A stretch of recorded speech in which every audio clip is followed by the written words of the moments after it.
मैंने सुना है एक आदमी मेले में गुब्बारा बेच रहा था। जब उसके गुब्बारों की बिक्री कम हो जाती थी तो 2-4 गुब्बारा आकाश में उड़ा देता था। आकाश में रंग बिरंगे उड़ते हुए गुब्बारे देख करके बच्चे मचल उठते थे और अपने अपने मम्मी पापा से हट करते कि मैं भी गुब्बारा लूँगा, मैं भी लूँगा। तो उस गुब्बारा बेचने वाले की बिक्री बढ़ जाती थी, भीड़ हो जाती थी, तुरंत बिकने लग जाते थे। माल बेचने के लिए कुछ माल फ्री भी दे देना पड़ता है। जब अंग्रेजों ने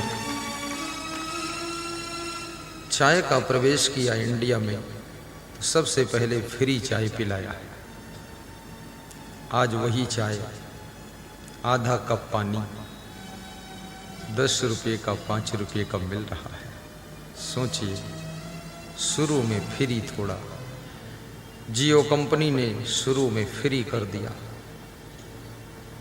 जब फ्री कर दिया तो हिंदुस्तान के लालची लोग फ्री पर टूट पड़े, सभी कंपनियों का कनेक्शन कटवा दिया तो फ्री में चले गए।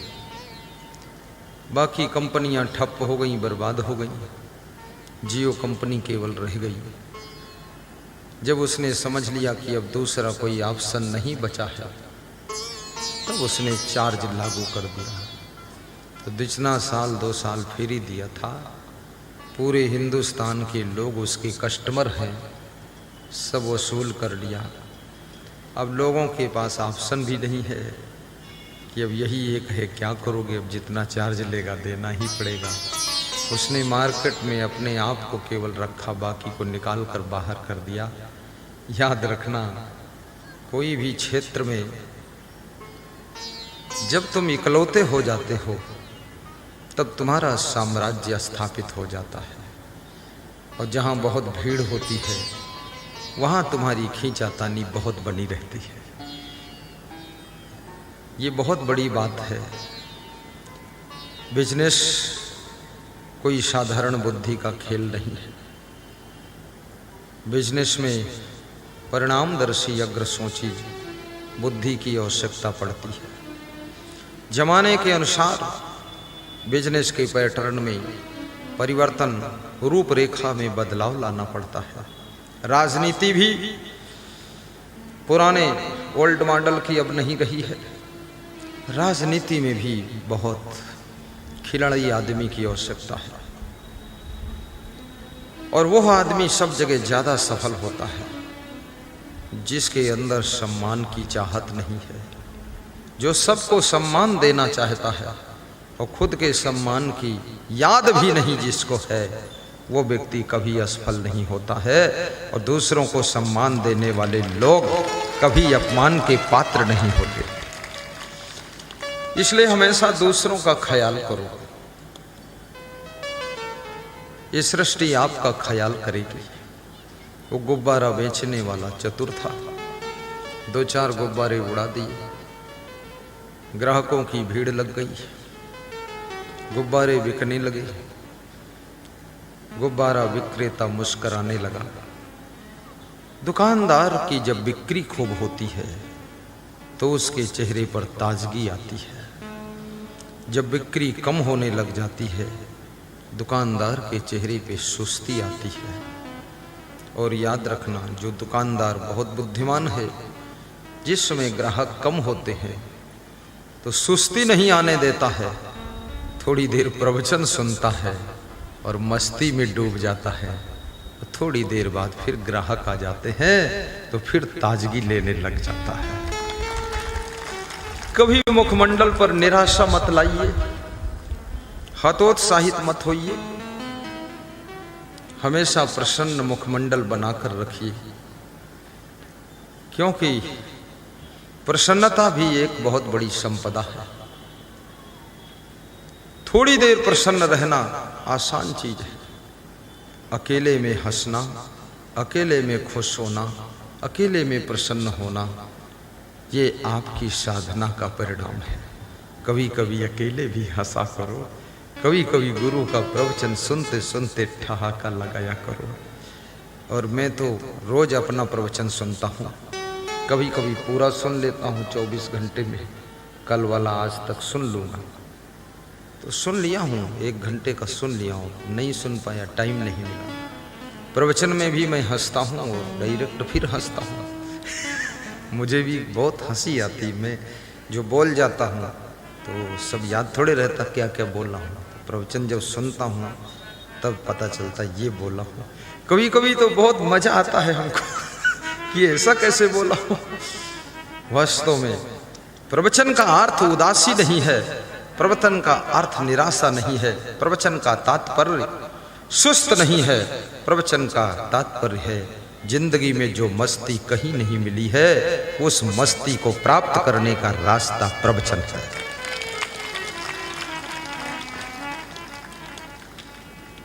भगवान राम के जीवन में संघर्ष तो थे, लेकिन हमेशा वे मुस्कुराते रहते थे।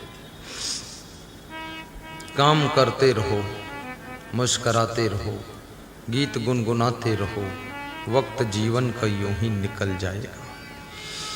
और खुश वही रह सकता है जो व्यक्ति गलती नहीं करता है।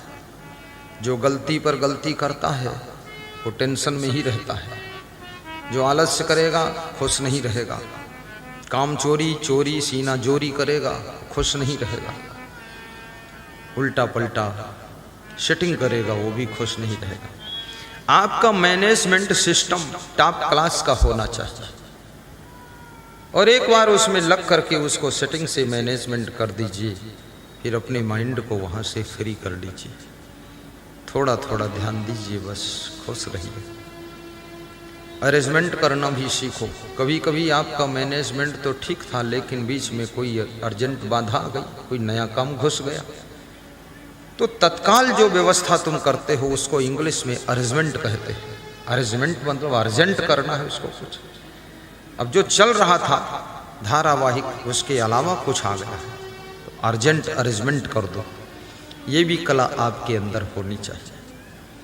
और अपनी बुद्धि का पूरा प्रयोग कीजिए, क्योंकि जितनी शक्तियां कुदरत ने आपको दिया है वह सब सीमित समय के लिए मिली है। सबसे पहले आप देखिए, आप जब जन्म लेते हैं, जन्म लेते ही आंख आपकी तुरंत खुल जाती है, देखना शुरू करते, यानी दृष्टि का बड़ा महत्व। बोलना नहीं शुरू करते, देखना शुरू करते। मुंह में दांत नहीं रहते, खाना नहीं है, कुछ पी लेना है लिक्विड, ये दांत बाद को आते हैं और पहले ही चले जाते हैं। दांत बाद को निकलते हैं, उनको दूध के दांत कहते हैं। फिर वे सब गिर जाते हैं, फिर दांत निकलते हैं, वे भी बुढ़ापे तक सब गिर जाते हैं। और आपकी जीवा बाद को बोलना शुरू करती है, लास्ट तक बोलती रहती है, क्योंकि लास्ट में बोलने का ज़्यादा महत्व है। इस कला को सीखो। ज्यों ज्यों उम्र बढ़ती जाए, अपने बेटे बहुओं के साथ में नम्रता का व्यवहार करो, ताकि आपकी मधुरता, आपकी नम्रता, आपका आकर्षण आपके बेटों को, आपकी बहुओं को आपके पास में बैठने के लिए आकर्षित कर ले।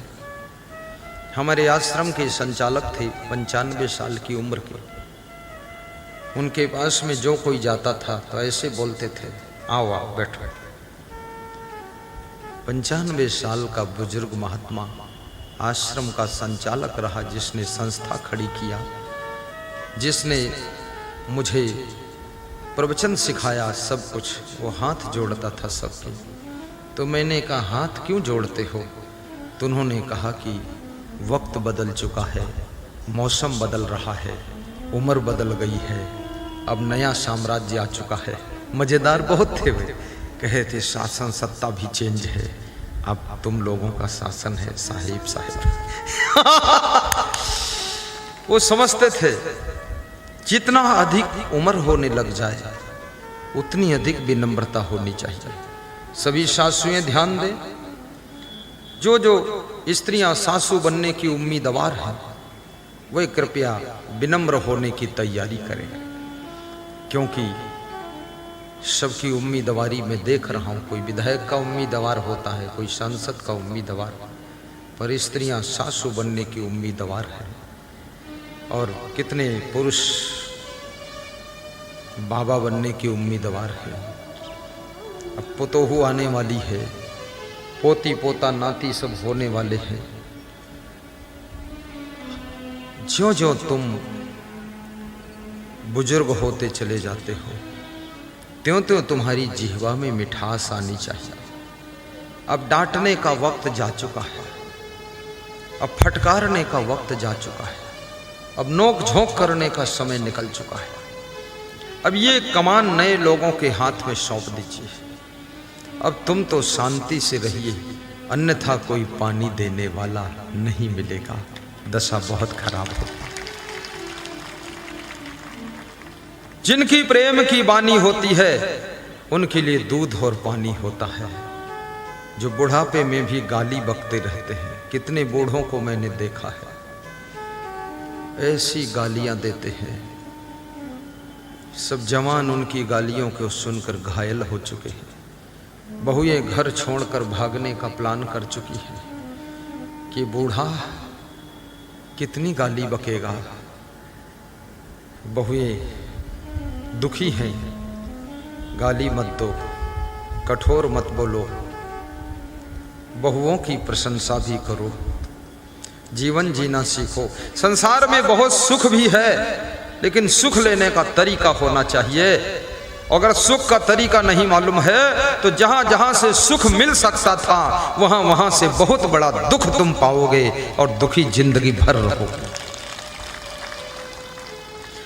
तालियां जोर से बजाइए।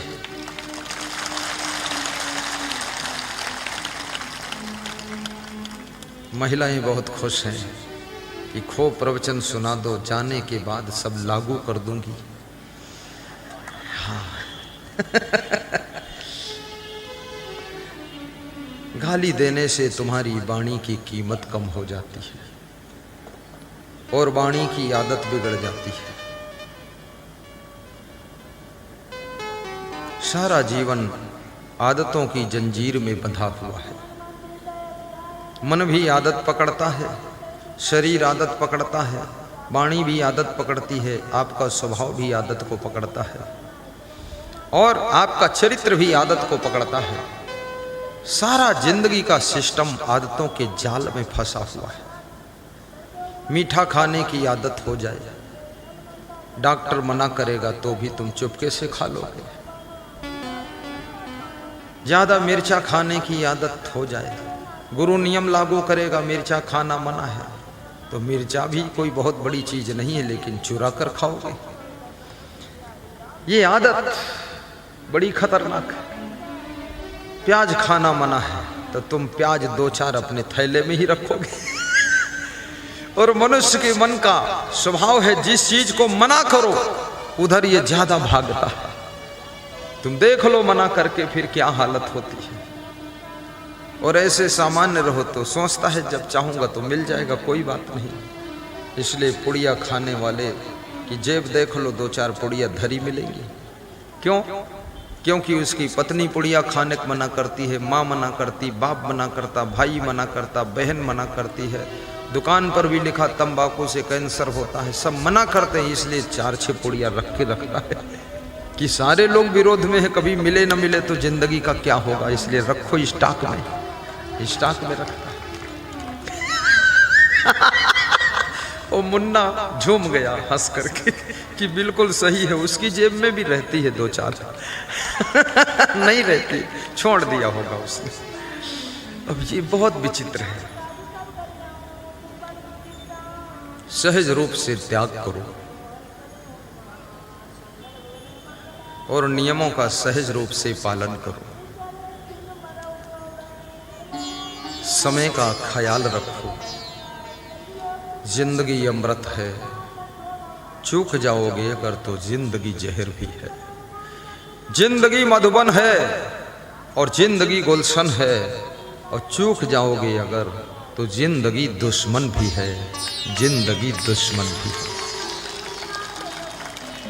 तो गुब्बारा बेचने वाला बड़ा खुश हुआ, लेकिन एक अद्भुत घटना घट गई कि एक बालक उस गुब्बारा बेचने वाले के लंबे कुर्ता को पकड़कर दोनों हाथों से नीचे खींच रहा था।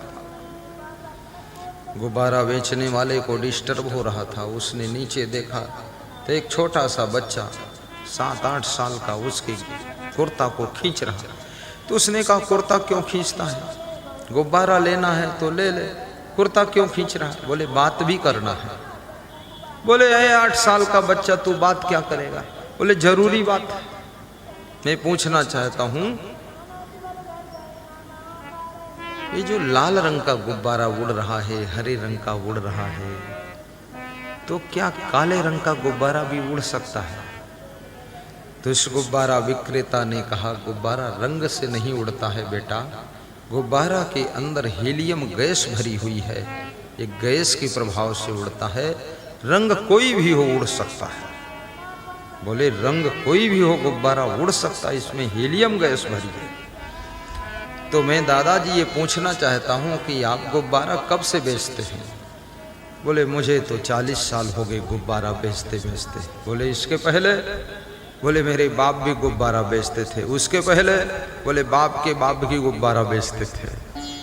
कितने लोगों के घरों में पीढ़ी दर पीढ़ी से वही धंधा होता चला आता है। लेकिन याद रखना, हर व्यक्ति को अपने संस्कारों के अनुसार धंधा पकड़ना चाहिए। माँ बाप की नकल भी मत करो, अपनी अकल से काम करो, क्योंकि हर व्यक्ति का संस्कार, रुचि, बुद्धि ये सब बिलक बिलक आकृष्ट होती है। इसलिए आपका जो संस्कार है उस कार्य में लगिए। ढर्रेवादी मत बनो, बैल मत बनो। कभी कभी लोग सोचते हैं हमारे पिताजी कभी राजनीति नहीं किए, हम कैसे राजनीति करें? तुम ही सफल होगे, तुम्हारा बाप कभी सफल नहीं होगा, तुम सफल हो जाओगे। हमारे पिताजी कोई प्रवचन थोड़े करते थे, ना हमारे गुरुजी प्रवचन करते थे। हम करते हैं, हम ही सफल होंगे। वो करे न करे उसका वो जाने, अपना उसका जो काम करना चाहता कर चुका है। अपने संस्कारों के अनुसार जब तुम रास्ता सिलेक्ट करते हो तो अनिवार्य रूप से तुम सफल हो जाते हो, और बेसंस्कार का रास्ता पकड़ते हो तो बोझा की तरह तुमको ढोना पड़ता है। उस राह में तुमको रास नहीं आता है, आनंद नहीं आता है, खुशी नहीं होती है। जैसे हम प्रवचन देते हैं, तुमको खुशी हो न हो, हमको खुद खुशी होती है, इसलिए हम प्रवचन देते हैं। गाय दूध देती है, दुहने वाले खुशी है कि नहीं पता नहीं, लेकिन गाय को खुद ही अच्छा आनंद आता है, इसलिए वो दूध देती है। जिस कार्य को करने में तुमको आनंद आने लग जाए, अच्छा लगने लग जाए, उस कार्य में सफलता तुम्हारा वर्ण करती है आकर के, इसलिए कार्य में आनंद आना चाहिए। जय हो, जय हो। कितने विद्यार्थियों को पढ़ने में आनंद ही नहीं आता है। ये लाउड स्पीकर कहाँ से बज रहा है? 2 पुलिस जवानों को कहूँगा ये अखंड रामायण कल भी कर लेंगे, जाकर कृपा करके इनके हाथ पांव जोड़ दो, कह दो मान जाओ, गुरुजी 1.5 घंटे सुनाएंगे, क्यों हैरान कर रहे हो? भैया क्या नाम तुम्हारा? चले जाओ मेरे लाल। इधर भी पुलिस जवान है, पुलिस जवान भी चला जाए, कोई देसी जवान भी चला जाए, ये खामखा हल्ला मचा रखा है, कोई मतलब नहीं है। अगर ईश्वर साक्षात आ जाए तो उसको भी ये रामायण चौपाई ही सुनाते रहेंगे नमस्कार करेंगे ही नहीं। ये सब ऐसा ही मॉडल है संसार में।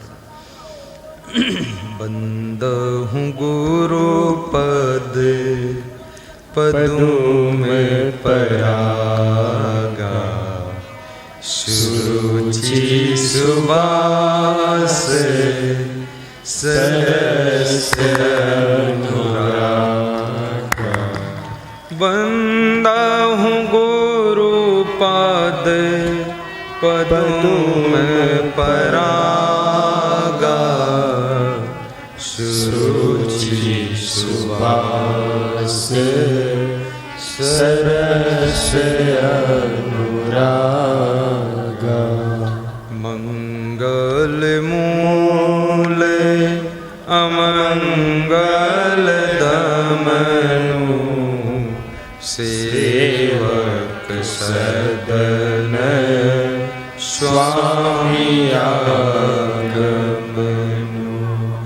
सेवक सदन स्वामी आगमनु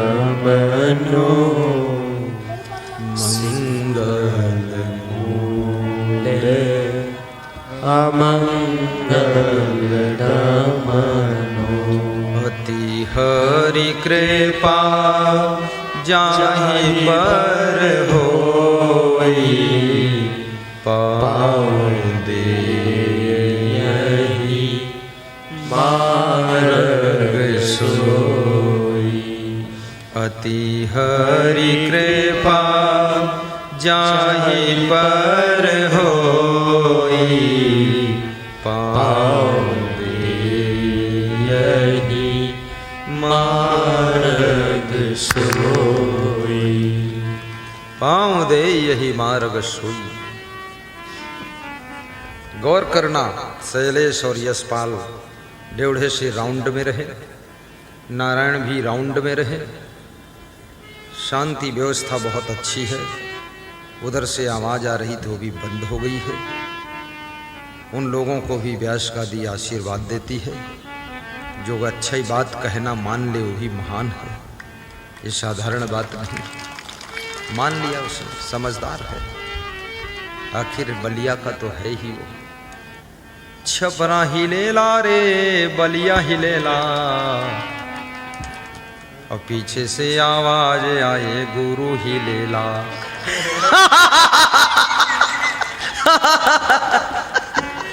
मैं बचपन में एक गाना गाती थी, कैसेट तो सुनता था मैं।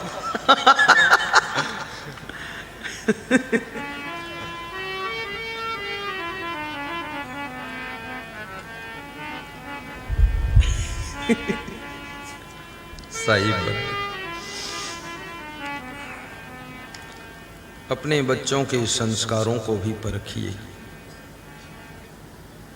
बेटी के संस्कार का भी अध्ययन कीजिए और खुद के संस्कारों को भी समझिए।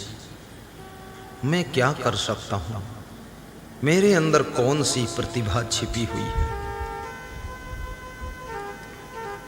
और अपनी प्रतिभा का प्रयोग करने के लिए आपको कठिन परिश्रम करना होगा। आपके अंदर जो गुण है उसको प्रकट करने के लिए, अपनी क्वालिटी को निखारने के लिए आपको अथक पुरुषार्थ करना पड़ेगा। हर व्यक्ति में कोई न कोई गुण होता है, लेकिन आलस्य आपके गुणों के ऊपर ढक्कन की तरह ढक जाता है। और जो व्यक्ति अपनी प्रतिभा को निखार नहीं सकता है, याद रखना, वो व्यक्ति इस संसार में चमक नहीं सकता है। आराम, अधिक आराम भी आपके भाग्य को धुंधला कर देती है। हर समय बिस्तर पर लेटने की आदत आपके भाग्य को भी सुला देती है। जब बहुत नींद आने लगे तब बिस्तर की ओर देखना, अन्यथा बिस्तर भी विष बन जाएगा। कितने घरों में मैं देखता हूं, लोग दिन में रात में हमेशा बिस्तर पर लुढ़कते रहते हैं, ढोल जैसे पड़े रहते हैं। अब कुछ होने वाला नहीं। और इस शरीर की आदत को बिगाड़ते जाओ, ये शरीर कोई काम का नहीं रह जाएगा। और शरीर को जितना ज्यादा आराम कराओगे उतना ज्यादा ये बीमार रहेगा, और जितना ज्यादा इससे काम लोगे ये शरीर उतना ही स्वस्थ रहेगा।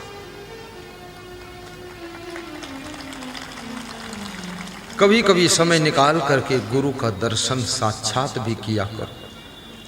हमारे कई संतों ने हमको बताया है कि जब आपके पास रहता हूं ऑटोमेटिक मन शुद्ध हो जाता है। और 2-4 महीने आपसे अलग रहूं तो मन थोड़ा सा वो हो जाता। अब वो हो जाता, क्या हो जाता, जो हो जाता।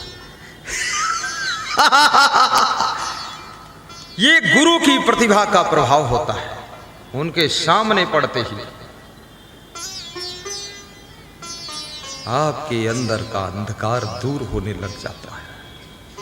जिसके ऊपर सूरज की किरणें सामने से पड़ती है उसकी सर्दी खत्म हो जाती, ठंडी खत्म हो जाती है और विशेष विटामिन डी, B12 विटामिन, ये एनर्जी मिलती है आपको।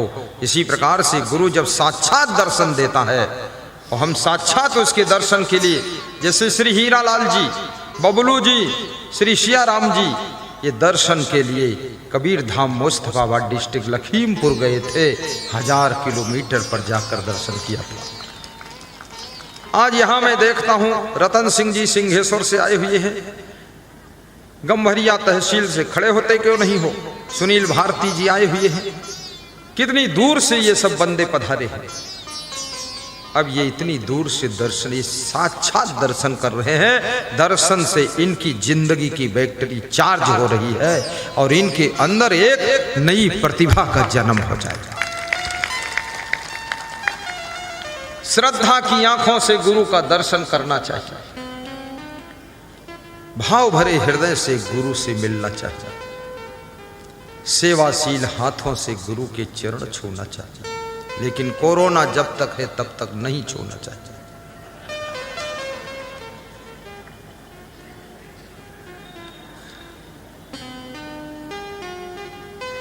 गुब्बारा बेचने वाला व्यक्ति उस बालक से पूछता है, तू मेरा कुर्ता क्यों खींच रहा है? उसने कहा, मैं ये पूछना चाहता हूं, जब ये हर रंग का गुब्बारा हीलियम गैस के कारण उड़ सकता है तो आप 40 साल से गुब्बारा बेच रहे हो, क्या कोई और बड़ा काम तुम नहीं कर सकते हो? तुम्हारे अंदर भी तो संस्कारों की हीलियम गैस भरी हुई है। कुछ इससे और ऊंची उड़ान भर सकते हो। उस गुब्बारा बेचने वाले के दिल के ऊपर ये शब्द प्रभावित कर गए। किस व्यक्ति के शब्दों से तुम्हारे भीतर सोई हुई शक्तियां जागृत हो सकती है, ये शुभ वक्त जब आता है तो किसी के शब्द तुमको गहरी नींद से जगा देते हैं।